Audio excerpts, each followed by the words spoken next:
Celeste. I'm a sales assistant. It can take you 5 swipes to get a door down. Taylor does it in 2. All right, don't mess up. We tried to be inconspicuous, but who were we kidding? 4 white guys and a sledgehammer in an all-black neighborhood. Everybody knew we weren't there to sell encyclopedias. The drug location was a second-floor apartment. We figured the dealers would be armed, and there was always a possibility to use their guns. I was ready to roll. I liked the action, and I loved working with the guys in my squad. They were all good cops. Hey, I got this one, man. Give me. All right. Keep your mouth shut.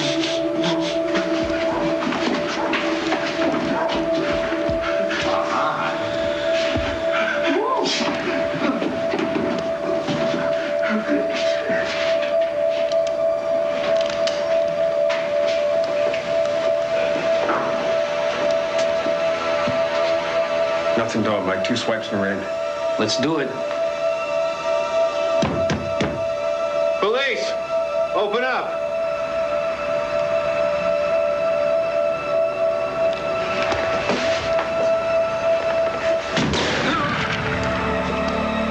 Oh my God, Mike, I'm shot.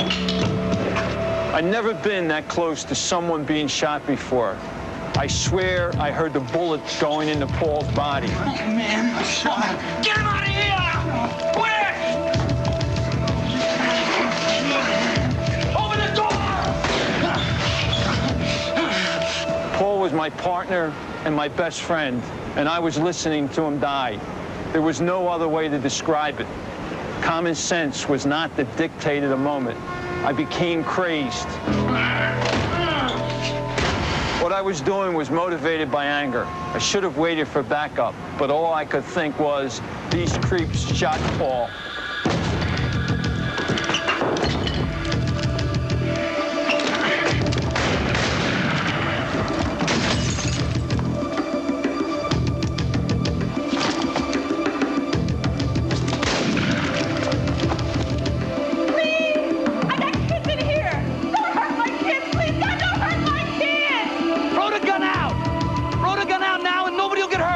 Downstairs, I could hear what I hoped was the ambulance in the distance, and I prayed that they would save Paul. Throw it out now! Throwing it out! Slide the gun across the floor!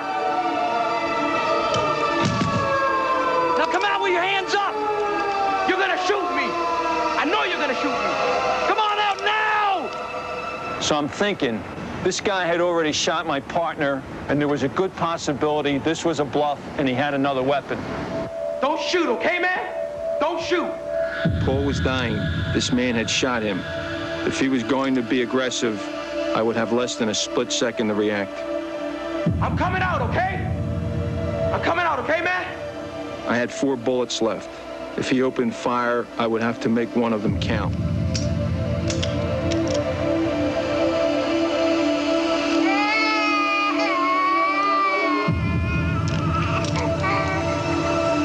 Man. Put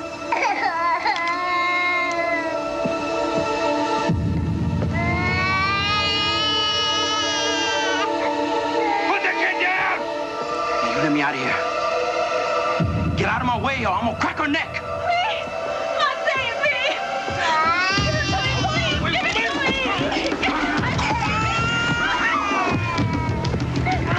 Back in the room. Get down on the floor.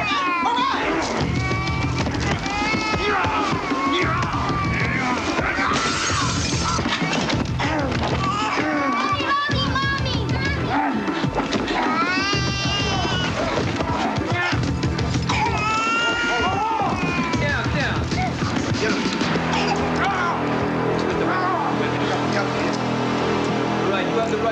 Silent. You give up that right. Anything you say can be used against you in a court of law. You have the right to an attorney. You do not have it. So you cannot. How is she? Fighting for you, fight in court. She's okay. She's okay. Get him out of here. Get going.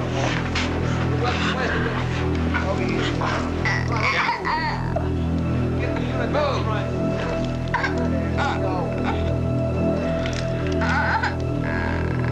We hurried to the hospital and learned that Paul had died on the operating table. We sat there staring at each other, everybody white as a ghost. Then about an hour later, the hospital told us they had brought Paul back. He was critical, but he was alive. Paul got a little better, and then he became his same loudmouth self. It took 3 weeks for him to be out of danger, and all of Philadelphia was calling us heroes. But all I could think of was the child.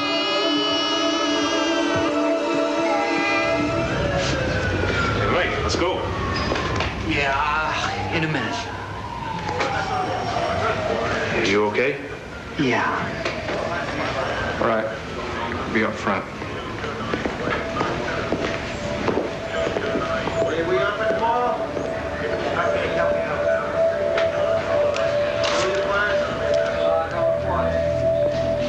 Within a few weeks of that incident, I made my decision. I no longer felt comfortable wearing a gun.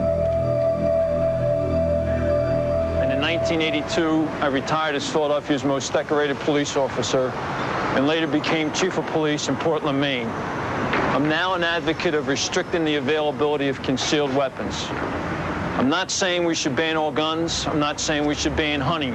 I'm just talking about waiting periods for licenses, background checks, child safety. All I'm talking is common sense.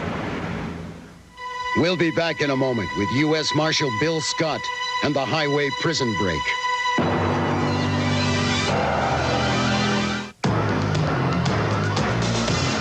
Your transport detail. When I was a kid, I used to go to the gym at 5 o'clock in the morning. The St. Charles Boxing Club in Harlem. I wasn't planning to be a boxer. I just learned how to defend myself. Since then, I've trained in karate, judo, and other martial arts.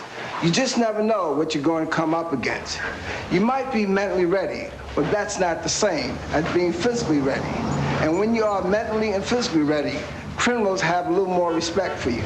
And that's where it's at. I stay for a ride in the country. How you doing, Dan? Not bad, not bad. Say hello to Mr. Broccoli. He'll be traveling with us today. Mr. Broccoli, says Marshal Scott. Get in, Bill.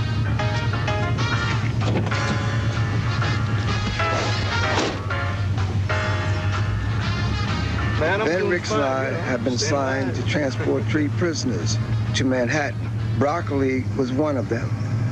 We was picking up the other 2 in Danbury, Connecticut.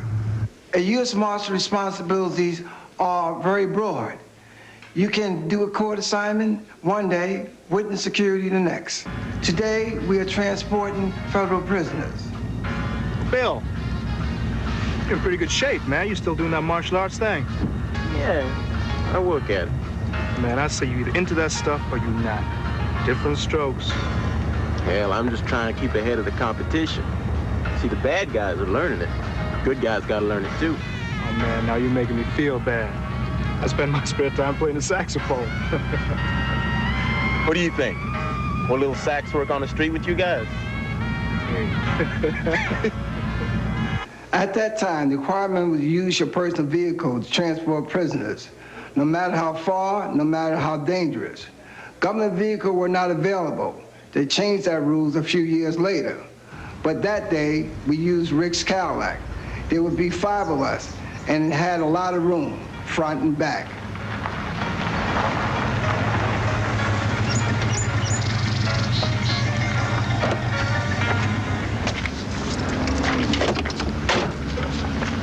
Look, I'll get Marshall and Selena. Just stretch your legs for a minute. Sure. Hey, man, look, I've done the paperwork. It's easier if I go in.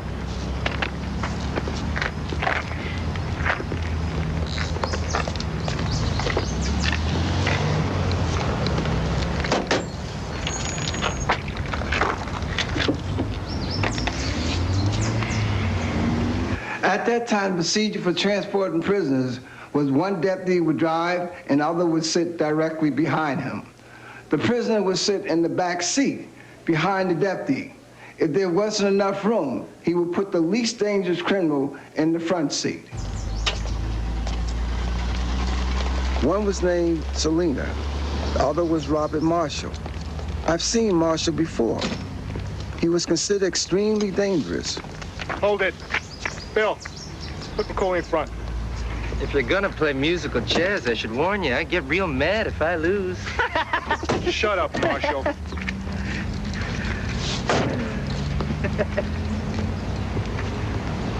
All right. Get in. Get in. Would you talk that tough if I didn't have these on? Get in.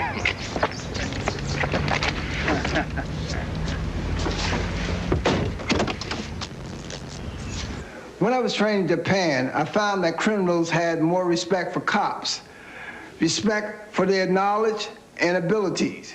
We don't get that here. Generally, criminals here don't think cops are capable of handling themselves. And when a criminal thinks he can take you, he's anxious to try it. How you doing back there? I was just thinking how fast that was in Danbury. Yeah, they had the paperwork done and ready. I couldn't believe it. Probably want to get rid of these guys real fast. Yeah. I will have these boys in on time or better. Damn right.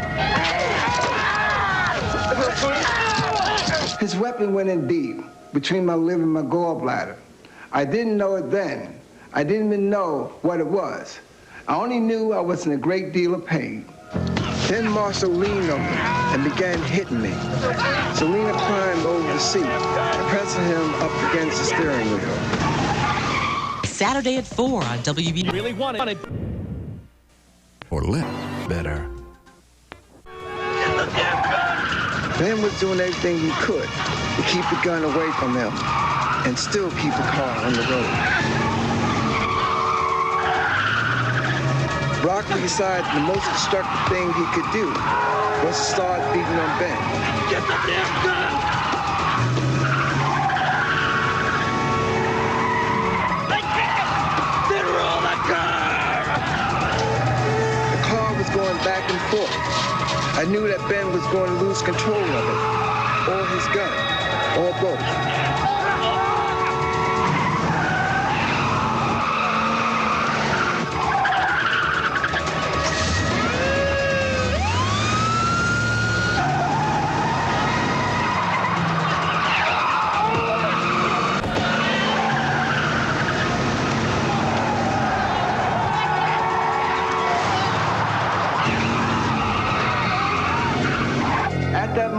I knew I had to focus myself physically and mentally to take action, and I had to do it fast. I leaned forward in my seat to get Marshall off of me. I hit him in the trachea. It's a karate blow. Then I choked him right where I hit him. It cuts off the oxygen. In a few seconds, he was unconscious. I used the same routine as Selena. Pull, hit, choke. With Broccoli, I was a little less sophisticated.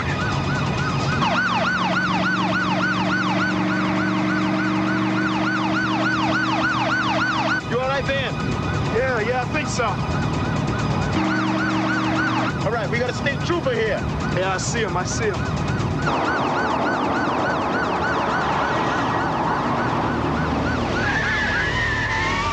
Back in those days, most of the state troopers looked like they came out of a mold.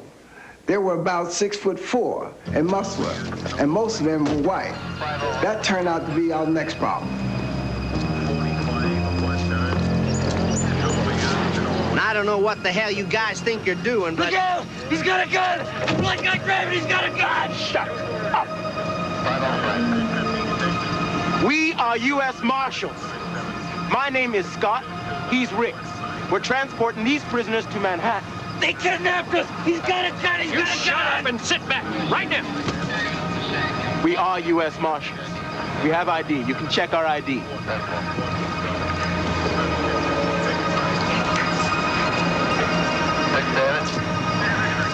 These are not police ID cards. Don't listen to them! They're kidnapping us! Shut up! Lying! We have a little different ID. We're from the Eastern District. We are U.S. Marshals. You go check. We'll keep our hands where you can see them. Everybody just sit tight. I was so pumped up with adrenaline from the fight that I actually forgot about the pain in my stomach. And now I had to deal with the problem that the state trooper was giving me. but the trooper just was following procedure. We were in a civilian car, wearing civilian clothes with ID that he didn't recognize. I would have done the same thing. Roger, thanks. Sorry. I had to check it out. You understand? Yeah. I'll escort you.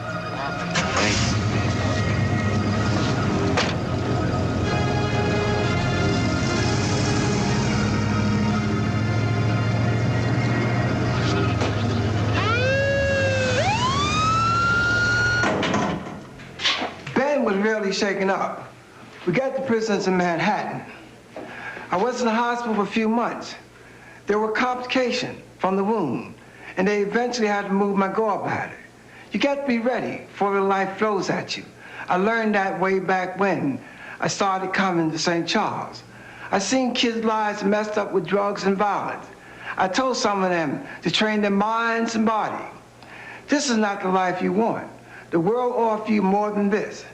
I've said you can become a doctor, you can become a lawyer, you can become a judge, you can even become a cop.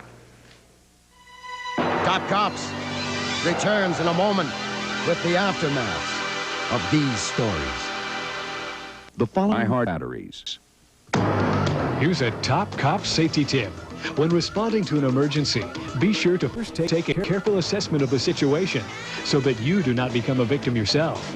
Only after you determine that everything is safe should you attempt to rescue. When's the best? Ultra Dry. I'm Chief of Portland, Maine, and works actively to tighten gun licensing. He feels, like many police officers, that there should be a waiting period which provides time for background checks on licensed applicants. But mostly he wants people to be aware of the enormous responsibility of having a gun in their homes, and more especially aware that children see everything and usually manage to get their hands on everything they see. That includes guns.